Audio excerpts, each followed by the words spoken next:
on three. 1, 2, 3. Adidas. Hurry up, center court, hurry up, guys.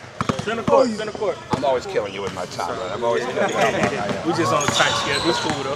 Hey, how you doing, Coach? My name is Chuck, and this is George. And so we do a lot of the grassroots stuff with adidas and basketball and everything. And so we would love to get a couple minutes with you. Let's do it right now. Yeah. Okay, great. So let me know when you're ready, George. Yeah, good to know. Okay, great. So, Coach Crean, I mean, you've coached NBA champions and you've coached against them. And the common theme that I've seen in your career is that, like, guys like D-Wade, you know, or even coaching against guys like Draymond, like, in the top 100 rankings and all that stuff, people might not see it, but you do. And can you kind of talk about, like, what you saw that was special in those guys? Well, it's their desire to get better. There's a hunger. There's a competitiveness.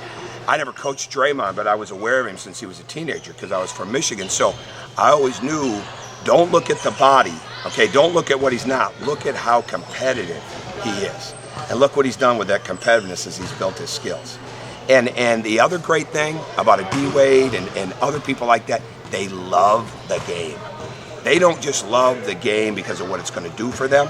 That's a byproduct. Everybody always asks me, you know, what was D-Wade like in college? Or you'll hear like something about D-Wade's brand. And I'll say, you know what D-Wade's brand was in college?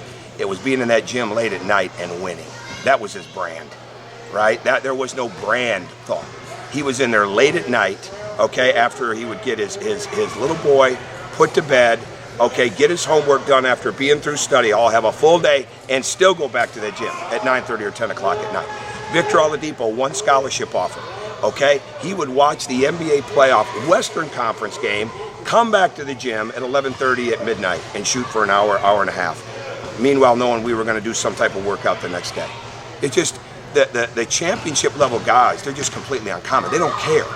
They don't care about the time. They don't care about the inconvenience. They don't care about the distraction. They want to win. And the only way you can really learn to win is love to compete and love to get better. And that's I think, the separator. But it's really, really hard to do. And it's hard to put that in somebody. You can really build an atmosphere for them, and you can surround them with those people. But at some point in time, that light goes on that says, I want this badly. All right, and I'm not afraid to do what I'm gonna have to do to get there. And then, so for these kids who are the opposite of the D-Wades and Oladipos and Draymonds, you got everybody. I mean, Coach Krzyzewski's knocking on their door, California, all these guys, you know, guys like you. It's like, for them, and it seemed like you were discussing it a little bit with them at the end, but can you briefly kind of touch on some of those pitfalls and ways to continue climbing and not be satisfied here? We get distracted by too many things that don't matter. We all do. We all do, and it's changing all the time. All right, our concentration span of an average teenager from 13 to 19 years of age is 7 seconds. For an adult, it's 8.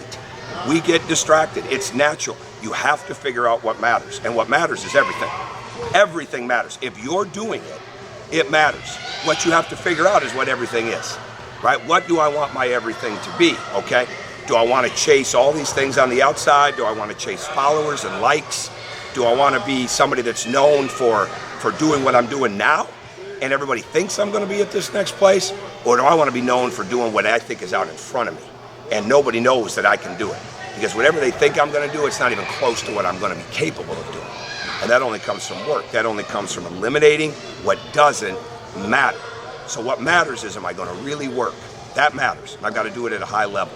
Do I really want to get around somebody that's going to teach me the details and hold me accountable for those details? Am I going to get around somebody that's going to make sure the basics and the fundamentals are a huge part of my life, and not just what I do on the court, how I treat people? Do I say please and thank you? Do I look people in the eye? All right, what's my respect level for people that I don't think can do anything for me? How do I treat adults? How do I treat children? How do I treat strangers? Am I a good person to be around? Do I bring energy to the people that I'm with? Or do I take it from them? That matters.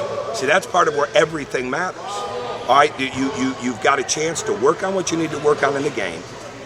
You've got your life of social life. You've got your life of academic life.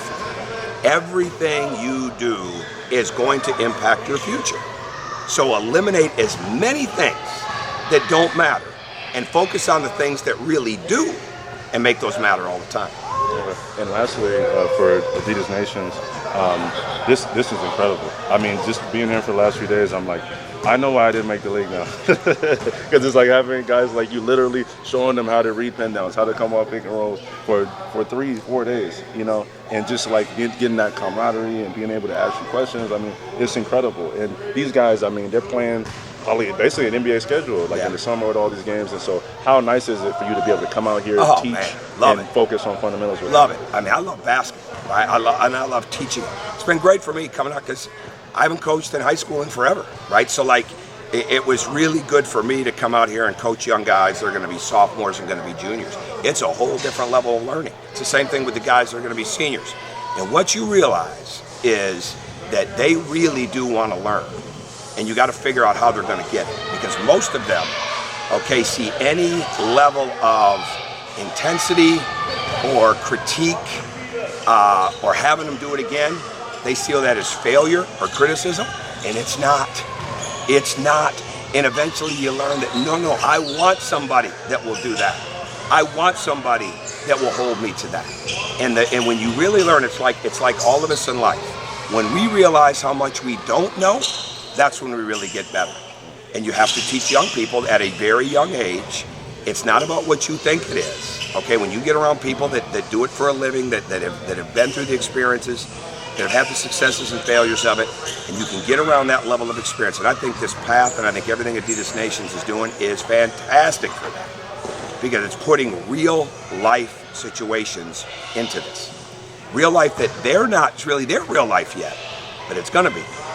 It's gonna be. And they're that much further ahead because they're learning. That's what I love about it. How can you bring value to an individual to help them be better in a team, collective setting? Thank you so much. Absolutely, man. Wow. Absolutely. I got chills. It's a pleasure. I got chills. And it just makes sense now when you see like the tree of players and coaches, you know, that come from here. It's like, wow. I love it. And it's, again, you know, I ain't ever showing up and not bringing my best, right? And so I'm never going to let you come and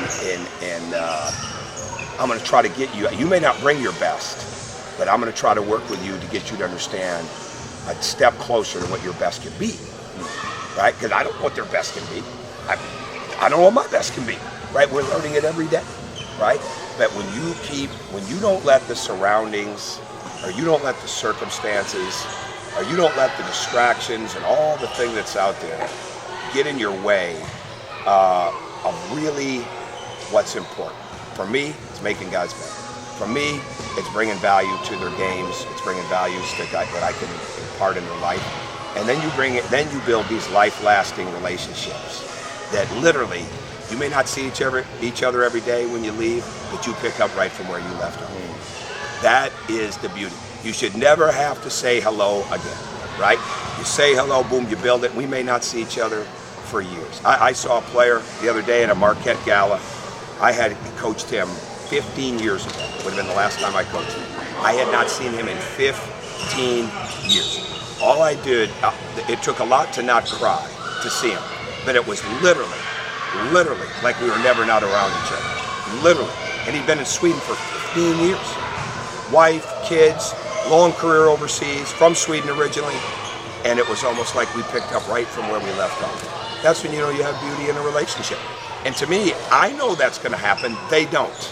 So you give them a little bit more insight in how to develop that, you know, with their coaches and as they get ready to pick coaches.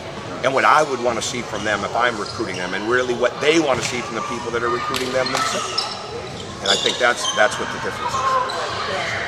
Thank you so much, Coach. You're welcome, man. Absolutely. Absolutely. That was amazing. Jeez. I got chills, bro. Is it really rolling? It's rolling, bro. Yo, I mean, y'all heard it. Tom Crean, legend. That was like, that's basically life. You know, like if you're an elite basketball player, that was literally the keys to success right there. And he's somebody that it's not in theory, like he's done it time and time again. You could look at his resume, you could look where he's been, who he's coached. You know, he's coached NBA champions and coached against NBA champions, Hall of Fame coaches. So, I mean, yeah, I'm speechless. I don't even know what to say. You talked a lot though for being speechless. Well, that's basically all I could do is just say that was awesome in different ways. That was dope though. I'm really glad we did this. Look at that. Should we get in on that? Or we good? I think we good. They got that. I mean, let's get Jelly him. I think him and Deb.